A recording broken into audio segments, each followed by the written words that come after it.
Everyone, welcome to our channel design your dreams. आज की इस वीडियो में मैं शेयर करने जा रही हूँ हमारे क्लास 3 के बच्चों के लिए हिंदी का कंप्लीट सिलेबस। इस सिलेबस के थ्रू आप जान पाएंगे कि क्लास 3 में बच्चों को हिंदी में कौन कौन से टॉपिक्स कराए जाते हैं, जिसे फॉलो करके आप अभी से बच्चे की प्रैक्टिस स्टार्ट कर सकते हैं। इसी से रिलेटेड कई सारे वर्कशीट्स आपको आने वाले दिनों में जरूर मिलेंगे, इसीलिए चैनल को आप जरूर सब्सक्राइब कर लीजिएगा। और कई सारे ऐसे टॉपिक्स भी सिलेबस में है जिसे मैंने वर्कशीट्स के थ्रू आप सभी को एक्सप्लेन करूंगी, जिससे कि आपको समझने में आसानी हो। तो चलिए हम वीडियो को स्टार्ट करते हैं। क्लास 3 में बच्चों को भाषा और लिपि किसे कहते हैं, इसे डिटेल में एक्सप्लेन किया जाता है। जैसे भाषा किसे कहते हैं? जिस साधन के द्वारा मनुष्य बोलकर, सुनकर, लिखकर व पढ़कर अपने मन के भावों या विचारों का आदान प्रदान करता है, उसे भाषा कहते हैं। इसी तरह से लिपि किसे कहते हैं? सभी भाषाओं को लिखने के लिए अलग अलग विधि या ढंग निर्धारित किए गए हैं, इन्हें लिपि कहते हैं। हर एक भाषा को लिखने के लिए एक लिपि होती है जो निर्धारित की जाती है, उसकी हेल्प से ही हम भाषा को लिखते हैं। अब भाषा की क्या लिपि है वो हम देख लेते हैं। हिंदी और संस्कृत इन दोनों भाषा की लिपि है देवनागरी, उर्दू की लिपि है फारसी, अंग्रेजी की लिपि है रोमन। इस तरह से बच्चों को भाषा और लिपि का नॉलेज दिया जाता है। भाषा और लिपि के बाद बच्चों को व्याकरण के बारे में सिखाया जाता है कि व्याकरण क्या है। व्याकरण वह शास्त्र है जो किसी भाषा को शुद्ध रूप में बोलना, लिखना और पढ़ना सिखाता है। व्याकरण यानी ग्रामर की हेल्प से ही हम किसी भी भाषा को सही तरह से बोलना, लिखना और पढ़ना सीखते हैं। व्याकरण के विभाग हैं वर्ण विचार, शब्द विचार, वाक्य विचार। तो इस तरह से बच्चों को व्याकरण के विभाग सिखाए जाते हैं। इसके बाद बच्चों को संज्ञा सिखाई जाती है। संज्ञा का मतलब होता है नाउन। संज्ञा किसे कहते हैं? किसी वस्तु, व्यक्ति, प्राणी, भाव तथा स्थान को संज्ञा कहते हैं।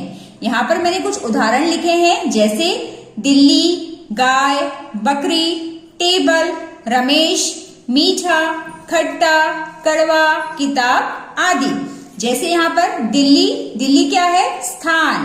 गाय बकरी प्राणी में आ गए, टेबल वस्तु, रमेश व्यक्ति, मीठा, खट्टा, कड़वा ये भाव संज्ञा है, और किताब क्या है? वस्तु। तो इस तरह से बच्चों को संज्ञा सिखाई जाती है। संज्ञा को आसानी से समझने के लिए मैंने यहाँ पर एक छोटी सी वर्कशीट बनाई है। जैसे सही संज्ञा शब्द चुनिए। यहाँ पर कुछ संज्ञा शब्द है, इसका चुनाव बच्चों को करना है। पहला है गरम गरम डैश पी। तो क्या पी? चाय पी। गरम गरम चाय पी। इसी तरह से पिताजी डैश लाए। तो यहाँ पर मैंने आम लिखा है, पिताजी आम लाए। मेरा घर दूर है। बिल्कुल इस तरह से बच्चों को प्रैक्टिस कराई जाती है, जहाँ पर उन्हें सही संज्ञा शब्द चुनकर सेंटेंस को, वाक्य को कंप्लीट करना होता है। या फिर बच्चों को छोटे छोटे वर्ड्स दिए जाते हैं जो कि संज्ञा के वर्ड्स होते हैं, उसमें से बच्चों को चुनना होता है कि कौन सा व्यक्ति संज्ञा है और कौन सा भाव संज्ञा है, इस तरह से। उसके बाद बच्चों को लिंग यानी जो इंग्लिश में हम पढ़ते हैं ना, जेंडर, मेल, फीमेल, वो बच्चों को सिखाया जाता है। लिंग की परिभाषा होती है शब्द के जिस रूप से पुरुष जाति अथवा स्त्री जाति की जानकारी होती है, उसे लिंग कहते हैं। जैसे कोई शब्द लिखा होता है तो उस शब्द को पढ़ने के बाद हमें पता चलता है ना कि ये फीमेल है या मेल है, तो वही बच्चों को इसमें सिखाया जाता है। क्लास 3 में बच्चों को पुल्लिंग और स्त्रीलिंग ये दोनों ही टॉपिक करवाए जाते हैं। नपुंसकलिंग मोस्टली नहीं करवाया जाता। अब पुल्लिंग क्या होता है? पुरुष या नर जाति का बोध कराने वाले शब्दों को पुल्लिंग कहते हैं। जो शब्द से हमें पता चलता है ना कि ये मेल है, तो उसे हम कहते हैं पुल्लिंग। जैसे कुछ एग्जांपल्स मैंने यहाँ लिखे हैं, छात्र, बालक, नर, भतीजा, मामा आदि। अब स्त्रीलिंग किसे कहते हैं? स्त्री या नारी जाति का बोध कराने वाले शब्दों को स्त्रीलिंग कहते हैं। इसके भी मैंने कुछ एग्जांपल्स लिखे हैं, चलिए देख लेते हैं। जैसे नारी, बहन, बिटिया, दासी, शेरनी आदि। तो इन सभी शब्दों को पढ़ने के बाद हमें लग रहा है ना कि ये स्त्री जाति से रिलेटेड है, तो बस यही बच्चों को इसमें सिखाया जाता है। अगला चैप्टर है वचन। यहाँ पर बच्चों को वचन के बारे में सिखाया जाता है, जो हम इंग्लिश में पढ़ते हैं ना, सिंगुलर, प्लूरल, बस वही। एक वचन, बहुवचन। एक वचन क्या होता है? शब्द के जिस रूप से संख्या में एक होने का बोध हो उसे हम एक वचन कहते हैं, जैसे लड़का। और बहुवचन क्या होता है? प्लूरल। इसकी परिभाषा है शब्द के जिस रूप से उसकी संख्या में एक से अधिक होने का बोध हो उसे बहुवचन कहते हैं, जैसे लड़के। अब यहाँ पर हमने लड़का पढ़ा तो ये क्या है? सिंगुलर यानी एक वचन। और इसी को हमने लड़के यहाँ लिखा तो ये हो गया प्लूरल यानी बहुवचन। तो इस तरह से बच्चों को एक वचन में दिया जाता है और उन्हें बहुवचन में कन्वर्ट करना सिखाया जाता है, या फिर बहुवचन में दिया गया होगा और उन्हें एक वचन में लिखना सिखाया जाता है। तो ये रहे हमारे वचन के चैप्टर। उसके बाद नेक्स्ट चैप्टर आ जाता है सर्वनाम। सर्वनाम क्या होता है? संज्ञा के स्थान पर प्रयोग किए जाने वाले शब्द को सर्वनाम कहते हैं। जब किसी वाक्य में संज्ञा रिपीट होती है, बार बार आती है, तो हम संज्ञा को रिपीट नहीं करते हैं, हम उसके जगह सर्वनाम शब्द का इस्तेमाल करते हैं, जैसे मैं, हम, तू, तुम, वह, यह, कौन आदि। तो ये सभी जो शब्द हैं ये है हमारे सर्वनाम शब्द। सर्वनाम के 6 भेद बच्चों को पहचान करना सिखाया जाता है। उसके 6 भेद होते हैं: पुरुषवाचक सर्वनाम, निश्चयवाचक सर्वनाम, अनिश्चयवाचक सर्वनाम, संबंधवाचक सर्वनाम, प्रश्नवाचक सर्वनाम और निजवाचक सर्वनाम। तो इसमें भी बच्चों को वाक्य लिख के दिया जाता है और उन्हें पहचान करना सिखाया जाता है कि वह किस तरह का सर्वनाम है। देन नेक्स्ट चैप्टर है विशेषण। विशेषण क्या होता है? संज्ञा अथवा सर्वनाम शब्दों की विशेषता बताने वाले शब्द विशेषण कहलाते हैं। जैसे यहाँ पर मैंने कुछ एग्जाम्पल्स लिखे हैं: बड़ा, काला, लंबा, दयालु, सुंदर, एक, दो, भारी आदि। तो इस तरह के जो शब्द होते हैं ना, ये होता है विशेषण शब्द, जिसकी हेल्प से हम किसी की विशेषताओं के बारे में बताते हैं। अगला चैप्टर बच्चों को पढ़ाया जाता है क्रिया यानी कि वर्ब। इंग्लिश में हम वर्ब कहते हैं। जिन शब्दों से किसी काम के होने या करने का पता चले उसे क्रिया कहते हैं, जैसे कूदना, बोलना, पढ़ना, रोना, खाना, पीना, हंसना, गाना आदि। तो ये जो शब्द होते हैं ना, इसमें कुछ ना कुछ क्रिया हो रही है, कुछ ना कुछ काम हो रहा है, तो इसे हम क्रिया शब्द कहते हैं। उसके बाद बच्चों को काल के भेद सिखाए जाते हैं। इसमें भी बच्चों को वाक्य लिख के दिया जाता है, जिसमें उन्हें पहचान करना होता है कि वह वर्तमान काल से रिलेटेड है, भूतकाल से रिलेटेड है या फिर भविष्य काल से रिलेटेड है। जैसे हम इंग्लिश में पढ़ते हैं ना, प्रेजेंट, पास्ट, फ्यूचर, यानी कि वर्तमान काल, भूतकाल, भविष्य काल। जो चीज अभी चल रहा है, जैसे मैं अभी आपको पढ़ा रही हूँ, तो ये हो गया वर्तमान काल। भूतकाल जो बीत चुका है, और भविष्य काल यानी जो अभी हुआ नहीं है, वो होने वाला है, तो वो हो गया भविष्य काल। तो इस तरह से बच्चों को काल के भेद पहचानना सिखाया जाता है। देन है पर्यायवाची।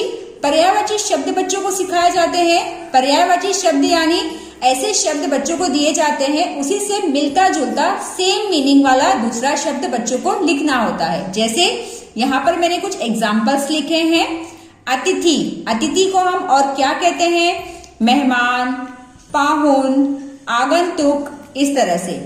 जैसे पवन है, पवन को हम और क्या कहते हैं? वायु, हवा, समी। तो इस तरह से बच्चों को शब्द दिए जाते हैं और उसी से मिलता जुलता सेम मीनिंग वाला दूसरा शब्द बच्चों को लिखना सिखाया जाता है। तो ये है हमारा पर्यायवाची शब्द यानी समानार्थी शब्द।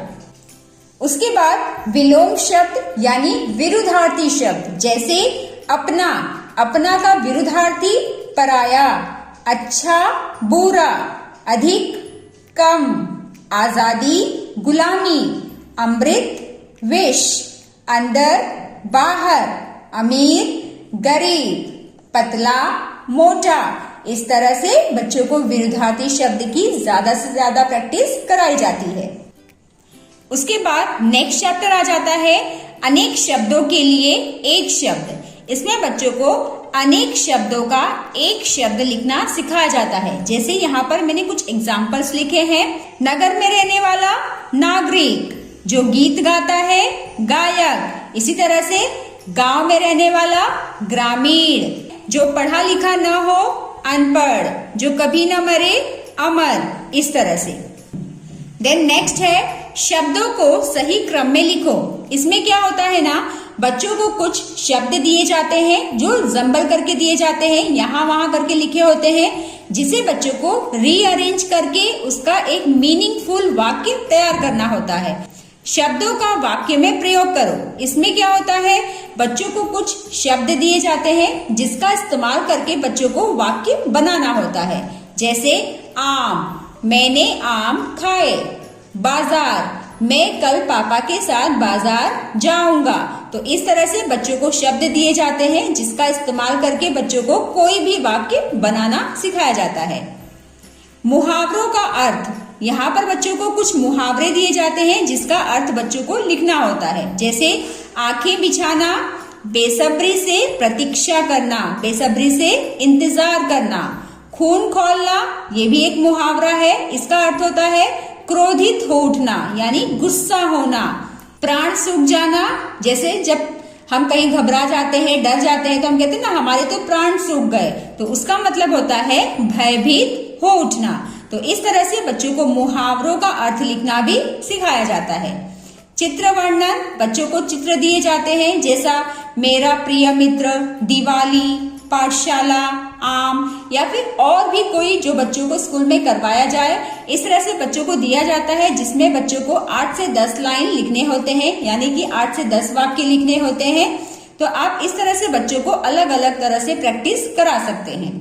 उसके बाद अंत में बच्चों को पत्र लेखन सिखाया जाता है कि पत्र को किस तरह से लिखा जाता है। क्लास 3 में बच्चों को घरेलू पत्र लिखना सिखाया जाता है।